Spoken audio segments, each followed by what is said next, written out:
Welcome, curious minds, to another deep dive. Today we're cutting through the noise and getting straight to the core of a book that, honestly, promises to change how you think about success. Jeff Olson's The Slight Edge. Forget those big, dramatic breakthroughs for a moment. This book introduces a powerful, yet incredibly simple idea that true success isn't really about monumental leaps, but about the small, consistent choices we make every single day.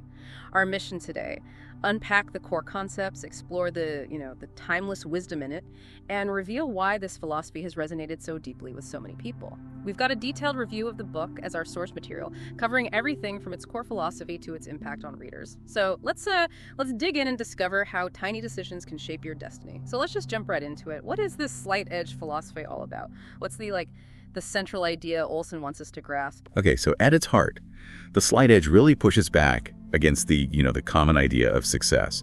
It argues that breakthroughs, those big moments, aren't what fundamentally shift your life. Instead, it's all about the small, consistent choices you make daily. Think about it. Reading just 10 pages a day, maybe choosing a healthier meal, or making one extra sales call. The book posits that when these seemingly tiny actions are compounded over time, they quietly, almost invisibly, lead you towards success and happiness.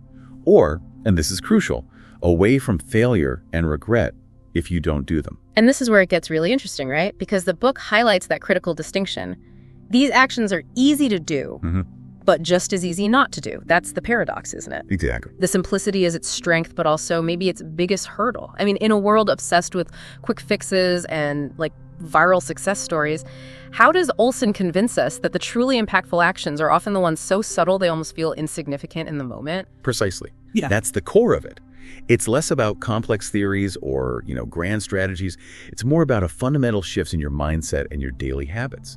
It's really about building a successful life across any area: health, finances, relationships, personal growth, just by truly believing in the power of the incremental.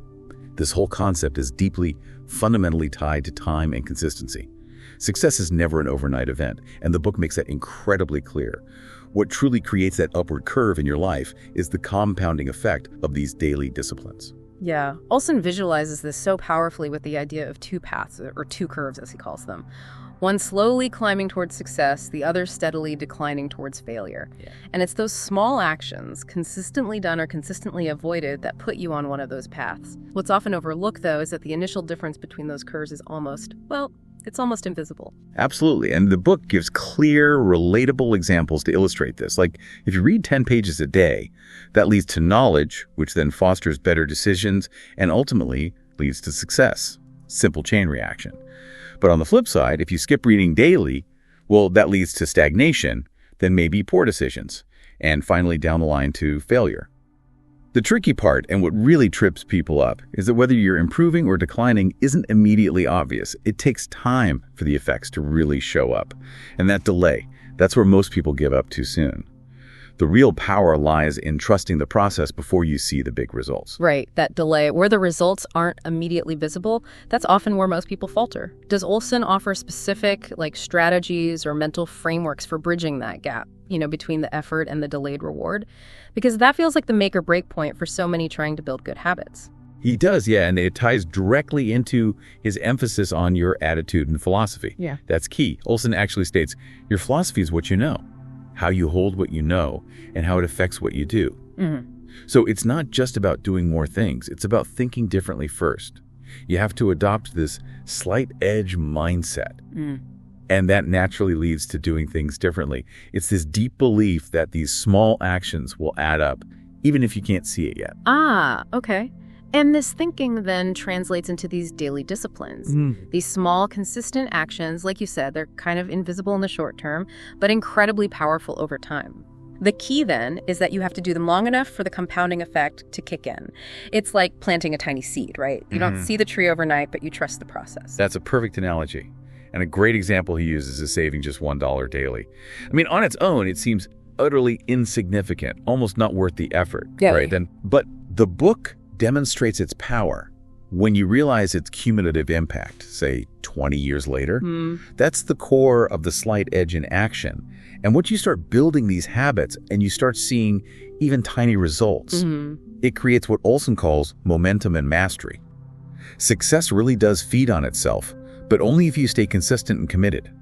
Okay, so we've talked about the mechanics of these tiny actions and how they accumulate over time. But a true philosophy isn't just about what to do, it's also about the why and how you see the world. What larger themes does Olson weave into this concept, to give it broader meaning and make it really stick for readers? And that's a great point. If we connect this to the bigger picture, Olson's philosophy is definitely underpinned by several vital themes that go way beyond just habit formation. First, and this is a big one, personal responsibility. The book firmly puts the onus on you. It emphasizes that you are the architect of your choices and your life path, which is, empowering, but also a bit daunting. Right, no excuses. Exactly. Second, simplicity. Success isn't complicated. It's about doing simple things consistently. Third, discipline and routine. He really highlights self-discipline, not just fleeting motivation, as the true engine of change. That's a tough one for a lot of people. It is. Fourth, patience. The book strongly advocates for long-term thinking over instant gratification, which, as we've said, is a huge cultural hurdle. For sure. And finally, maybe the most important, a fundamental mindset shift. Ultimately, developing the slight edge mindset changes how you perceive life, challenges, success itself. It really transforms how you show up every single day. This raises an important question then. Why has this seemingly simple concept had such a profound impact on its readers? I mean, we've all seen books on habits and success, but something about this one seems to hit differently for many. What do you think it is? Well, I think its strengths are quite clear when you look at reader feedback. Firstly, it's remarkably simple and applicable. The concepts don't require complex strategies. Anyone can apply them. Doesn't matter if you're a student, a professional, an entrepreneur, a stay-at-home parent. You don't need a PhD in psychology to get it. So it's accessible. Very accessible. Secondly, it offers a really strong mental reframing. It helps readers rewire their mindset from that, quick win culture we're soaked in to one of long-term thinking. And that's a significant psychological shift in our instant gratification society. It definitely sounds simple, maybe even deceptively so. But does that simplicity sometimes mask the very real difficulty of actually doing it consistently, especially when life gets chaotic or throws curveballs? That's a fair question, and it definitely speaks to the implementation challenge, which we can touch on with criticisms. But its strength is that simplicity, because it makes the path forward seem achievable, not overwhelming. Another key strength is its timeless advice. The principles it lays out are pretty universal, right? They apply equally to health, wealth, relationships, happiness. It's not like a fad diet or some trendy business strategy that will be outdated next year. Good point. And finally, it just has a wonderfully motivational tone. It's really encouraging. It helps people who are feeling stuck or overwhelmed realize that success is genuinely within reach through these small, consistent efforts. It offers hope. And the impact on readers really seems to speak volumes. What do people commonly say after reading The Slight Edge? What kind of shifts do they report experiencing? Yeah, you hear this a lot. Readers frequently say this book changed their life. And I think it's because it powerfully reminds them how much power they actually have over their own outcomes. It helps them escape that trap of doing nothing just because the result isn't instant. You know that feeling? Oh, yeah. Analysis paralysis almost. Exactly. Fundamentally, it builds hope, especially for those who feel like they're behind in life or maybe constantly chasing big, seemingly unattainable goals. And what's fascinating is that many readers report revisiting it multiple times, almost like it's a mental reset button, to realign their habits and get their perspective back on track. Okay, it sounds incredibly positive, almost transformative, but, no book is universally perfect. Are there common hurdles people face when trying to apply this, or specific criticisms leveled against the book itself? Definitely. While it's super impactful, it does draw a few common points of criticism. Some readers find the book to be quite repetitive. The core message, while profound, gets emphasized over and over again. For some, that could feel redundant, maybe even slow the pace down a bit. Okay, I can see that. Hammering the point home. Right. Secondly, it can be a bit light on specific examples. Olson often shares general scenarios rather than, say, detailed stories or case studies. You might find more of that in books like Atomic Habits or The Power of Habit, which dig into the science or specific applications more deeply. More anecdotal than data-driven, perhaps? Somewhat, yeah. It's more philosophical. And finally, and this connects to your earlier point, while the concept is simple, its implementation requires self-discipline, a lot of it.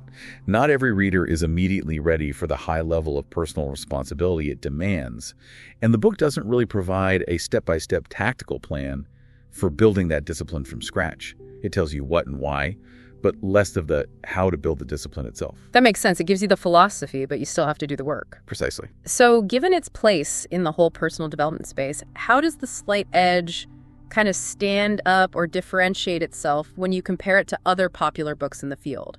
Where does it fit in that larger ecosystem of self-help? Yeah, it's often compared to other influential works, and it's a useful comparison, like Atomic Habits by James Clear, which is hugely popular now. That one is far more focused on the science of habit formation. It gives you really actionable, tactical steps. The Slight Edge, on the other hand, leans much more philosophical and motivational. It's giving you the why and the mindset shift behind the habits. So Atomic Habits is the how, Slight Edge is more the why. Kind of, yeah, that's a decent way to put it. Then there's Darren Hardy's The Compound Effect. That shares a very, very similar core concept, even in the title. But Hardy's book is generally seen as maybe more structured, often with a bit more of a business-focused, almost mathematical approach to compounding. And then if you think about something different, like The Power of Now by Eckhart Tolle, The Slight Edge is all about achieving future gains through present actions. Tolle's work is really centered on spiritual presence and mindfulness right now, in the current moment. What's striking, though, is how, despite their different angles, philosophical, tactical, business, spiritual, arrogant, these books all kind of converge on the profound power of consistent, mindful engagement with our present actions, whether it's for future gain or present peace. That's a great point. Different paths leading to a similar understanding of consistent action. Now, the book is apparently filled with great insights, but some quotes really seem to capture its essence. Which ones truly distill its core message, according to the review? Yeah, our source highlights some really powerful ones that perfectly encapsulate the philosophy. Here are a few standouts. First, successful people do what unsuccessful people are not willing to do. Pretty direct. Simple but potent. Yeah. Very. Another one, simple daily disciplines. Little productive actions, repeated consistently over time, add up to the difference between failure and success. That's really the thesis statement. Right there. And finally, you can't change the past, but you can change your future by changing your present. These quotes, they just beautifully summarize that simple yet profound power the book unpacks. And they're often the ones readers really latch on to and carry with them long after finishing the book. Okay, so based on our whole deep dive here, the big question, should you, the listener, read The Slight Edge? Who is this book truly for? Our review offers a pretty clear recommendation on this. You should, yes, definitely read it if you're looking for a powerful mindset shift about success, if you're struggling with consistency, maybe feeling stuck in some area of your life, or if you just want to feel more in control of your future using simple, doable changes. However, you might want to skip it if you're primarily looking for scientific breakdowns of habit formation or really detailed tactical strategies. You might prefer Atomic Habits then. Or, frankly, if you just dislike repetitive writing styles, because as we noted, that is a criticism. Got it. So the final verdict from the review gives it a strong 4.5 out of 5 stars. It describes it as an incredibly empowering book that proves how small, consistent actions can lead to big life transformations. Wow, what a fascinating deep dive into the Slight Edge. It really is compelling, isn't it? To consider how something as seemingly insignificant as, like you said, a daily dollar saved or just a few pages read each day can compound into monumental life changes. It really challenges our expectation for immediate gratification and reminds us that profound change is often. Well, it's the quiet accumulation of simple acts. Indeed. And knowledge like this is most valuable when it's not just understood intellectually, but truly applied. That's the real test of any philosophy, isn't it? Absolutely. So maybe consider this. If success truly comes from actions that are easy to do, but just as easy not to do, what is one tiny positive choice you can make today and consistently repeat that would quietly put you on your own upward curve? Thank you for joining us on this deep dive. Until next time, keep digging for those nuggets of knowledge.